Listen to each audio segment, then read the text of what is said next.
10ನೇ ತರಗತಿ ದ್ವಿತೀಯ ಭಾಷೆ ಕನ್ನಡ ವಿಷಯದ ಘಟಕ ಪರೀಕ್ಷೆ 6 ಸದ್ದು ಮಾಡದಿರು. ಈ ಕೆಳಗಿನ ಪ್ರಶ್ನೆಗಳಿಗೆ ಸೂಕ್ತ ಆಯ್ಕೆಯೊಂದಿಗೆ ಉತ್ತರಿಸಿ. 1. ಶಾಂತಿ ಈ ಪದದ ವಿರುದ್ಧಾರ್ಥಕ ಪದ.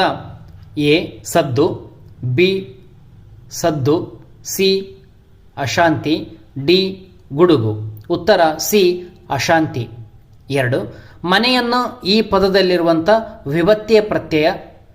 ಎ ಪ್ರಥಮ, ಬಿ ದ್ವಿತೀಯ, ಸಿ ತೃತೀಯ, ಡಿ ಅದ್ವಿತೀಯ.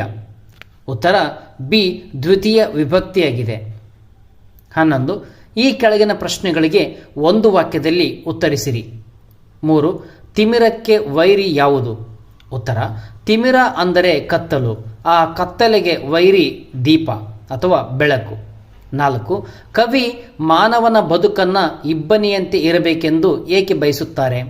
ಉತ್ತರ ಕವಿ ಮಾನವನ ಬದುಕನ್ನು ಇಬ್ಬನಿಯಂತೆ ಇರಬೇಕೆಂದು ಬಯಸ್ತಾರೆ, ಏಕೆಂದರೆ ಇಬ್ಬನಿಯು ಸೂರ್ಯನ ಮೊದಲ ಕಿರಣಗಳಿಗೆ ಸದ್ದು ಗದ್ದಲವಿಲ್ಲದೆ ಮೌನವಾಗಿ ಕರಗಿ ಮಾಯವಾಗ್ತದೆ.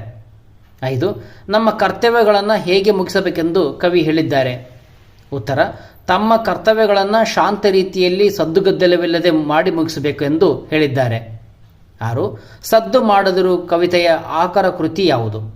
ಉತ್ತರ ಸಿ.ಪಿ. ಕೃಷ್ಣಕುಮಾರ್ ಅವರು ಬರೆದ ಬೊಗಸೆ ಕೃತಿಯಿಂದ ಆಯ್ದುಕೊಳ್ಳಲಾಗಿದೆ. ಈ ಕೆಳಗಿನ ಪ್ರಶ್ನೆಗಳಿಗೆ ತಲಾ 3-4 ವಾಕ್ಯಗಳಲ್ಲಿ ಉತ್ತರಿಸಿ. 7. ಸದ್ದು ಮಾಡದೆ ಬಾಳಬೇಕು ಎಂಬುದಕ್ಕೆ ಕವಿ ನೀಡುವ ಹೋಲಿಕೆಗಳಾವು? ಉತ್ತರ ಕವಿ ಸಿ.ಪಿ. ಕೃಷ್ಣಕುಮಾರ್ ಅವರು ಸದ್ದು ಮಾಡದೆ ಬಾಳಬೇಕು ಎಂಬುದಕ್ಕೆ ಈ ಕೆಳಗಿನ ಹೋಲಿಕೆಗಳನ್ನು ನೀಡುತ್ತಾರೆ. ಕರ್ಪೂರ, ತಟ್ಟೆಯಲ್ಲಿರುವಂಥ ಕರ್ಪೂರವು ಮೌನವಾಗಿ ಕರಗಿ ತನ್ನನ್ನು ತಾನು ಅರ್ಪಿಸಿಕೊಂಡು ಬೆಳಕನ್ನು ನೀಡುತ್ತದೆ. ನಮ್ಮ ಬದುಕು ಕೂಡ ಯಾವುದೇ ಸದ್ದುಗದ್ದಲವಿಲ್ಲದೆ ಕರ್ಪೂರದಂತೆ ಪರೋಪಕಾರದಿಂದ ಕೂಡಿರಬೇಕು ಅಂತ ಹೇಳ್ತಾರೆ. ಕತ್ತಲೆ, ದೀಪದ ಎದುರಿನಲ್ಲಿ ಕರಾಳ ಕತ್ತಲು ತಾನಾಗಿಯೇ ಮರೆಯಾಗುವಂತೆ ನಾವು ಯಾವುದೇ ವಿವಾದವಿಲ್ಲದೆ ನಮ್ಮ ಕರ್ತವ್ಯಗಳನ್ನು ಶಾಂತಿಯುತವಾಗಿ ಪೂರೈಸಬೇಕು. ಕಮಲ, ಕೆಸರಿನಲ್ಲಿ ಅರಳಿದರೂ ಕಮಲವು ಸದ್ದು ಮಾಡದೆ ಅರಳುವಂತೆ ನಾವು ಕೂಡ ಯಾವುದೇ ಕೆಟ್ಟ ವಾತಾವರಣದಲ್ಲಿದ್ದರೂ ಶಾಂತ ಚಿತ್ತದಿಂದ ನಮ್ಮ ಕೆಲಸ ಮಾಡಬೇಕು. ಇಬ್ಬನಿ, ಬೆಳಗಿನ ಇಬ್ಬನಿಯಂತೆ ಮನುಷ್ಯನ ಬದುಕು ಕ್ಷೀಣವಾಗಿರುತ್ತದೆ. ಆದ್ದರಿಂದ ಅಲ್ಪಕಾಲದ ಈ ಬದುಕನ್ನು ವ್ಯರ್ಥವಾಗಿ ಸದ್ದು ಗದ್ದಲಗಳಲ್ಲಿ ಕಳೆಯದೆ ಶಾಂತವಾಗಿ ಬದುಕಬೇಕು ಅಂತ ಹೇಳ್ತಾರೆ. 8.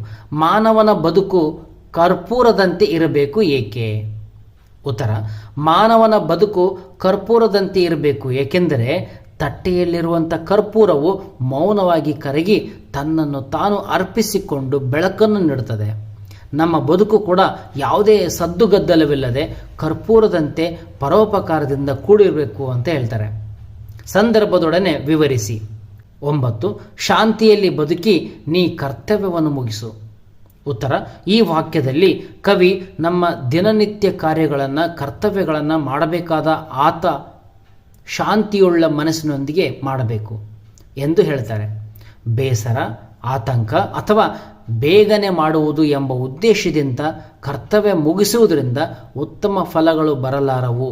ಶಾಂತಿಯ ನಡುವೆ ಕಾರ್ಯ ಮಾಡುವುದರಿಂದ ನಾವು ನಮ್ಮ ಕರ್ತವ್ಯಕ್ಕೆ ಸಮರ್ಪಣೆ ಹಾಗೂ ಪ್ರಾಮಾಣಿಕತೆಯನ್ನು ನೀಡುತ್ತೇವೆ ಅಂತ ಹೇಳ್ತಾರೆ. 10. ಸಿಡುಕು ಮಿಡುಕನ್ನು ತೊರೆದು ಮೌನಿಯಾಗು.